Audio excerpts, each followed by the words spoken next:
নিষিদ্ধ আওয়ামী লীগের মাসব্যাপী গায়েবী ও ঝটিকা কর্মসূচি।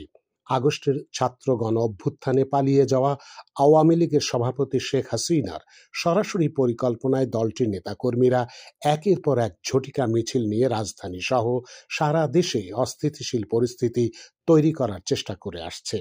এবার প্রধান উপদেষ্টা ডক্টর ইউনূসের পদত্যাগ ও আন্তর্জাতিক অপরাধ ট্রাইব্যুনালের বিচার কাজে বাধা সহ দেশকে অচল করতে পরিকল্পনা করেছে নিষিদ্ধ দলটি। সেই নিষেধাজ্ঞা উপেক্ষা করে আগামী জুলাই মাস পর্যন্ত কর্মসূচি দিয়েছে। এ বিষয়ে প্রায় প্রতিদিনই সামাজিক যোগাযোগ মাধ্যম টেলিগ্রাম, ধানমন্ডি ৩২ গ্রুপে আওয়ামী লীগের শীর্ষ নেতারা মাঠ পর্যায়ের নেতাকর্মীদের নির্দেশনা দিচ্ছে। আবার ঝটিকা মিছিলের ভিডিও ও ছবি আওয়ামী লীগের দলীয় ওয়েবসাইট ও সামাজিক যোগাযোগ মাধ্যমগুলোতে আপলোড দিয়ে এবং দেশে বিদেশে পলাতক নেতাকর্মীও তা শেয়ার করে শেখ হাসিনা শিগগিরই দেশে ফিরে এসে ক্ষমতায় বসবে বলেও নেতাকর্মীদের চাঙ্গা রাখছেন। সাম্প্রতিক এক গোয়েন্দা প্রতিবেদনে এসব তথ্য উঠে এসেছে। প্রধান উপদেষ্টা ডক্টর মোহাম্মদ ইউনূসের পদত্যাগ ও আইসিটি ট্রাইব্যুনালে বিচার বন্ধের দাবিতে ঢাকা মহানগর ও বিভাগীয় শহরগুলোতে বিক্ষোভ, ২৩ জুন প্রতিষ্ঠা বার্ষিকী উপলক্ষে গভীর রাতে শ্রদ্ধা নিবেদন ও ভার্চুয়াল আলোচনা সভা এবং স্বল্প পরিসরে একত্রিত হয়ে ঝটিকা মিছিল কর্মসূচির পরিকল্পনা করেছে দলটি। পুলিশের চোখ ফাঁকি দিয়ে এই কর্মসূচি পালন করতে নির্ধারিত দিনের আগে ও পরে মিছিল করার সিদ্ধান্ত নেওয়া হয়েছে। গ্রেফতার এড়ানোর জন্য কর্মসূচি শেষে জনসাধারণের সাথে মিশে যাওয়ার পরিকল্পনাও করা হয়েছে।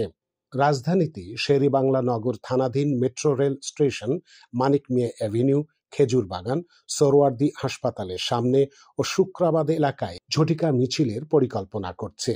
এছাড়া ধানমন্ডি ৩২ ও ২৭ এবং কলাবাগান সংলগ্ন এলাকা, মোহাম্মদপুর বসিলা ক্যাম্প সংলগ্ন এলাকা, পল্লবী মেট্রো রেল স্টেশন সংলগ্ন এলাকা, বিমানবন্দর হতে বনানী মধ্যবর্তী ফাঁকা যে কোনো জায়গায় এবং মিরপুর কলেজ সংলগ্ন এলাকায় আওয়ামী লীগ বিক্ষোভ মিছিল করতে পারে বলে গোয়েন্দা প্রতিবেদনে উঠে এসেছে। আওয়ামী লীগের মাঠ পর্যায়ে নেতাকর্মীরা এখন রাজধানী ঢাকা সহ আশেপাশে এলাকায় অবস্থান করছে। আইন শৃঙ্খলা পরিস্থিতি প্রশ্নবিদ্ধ করতে ছদ্মবেশে ছিনতাই, ডাকাতি করছে দলটির কর্মীরা।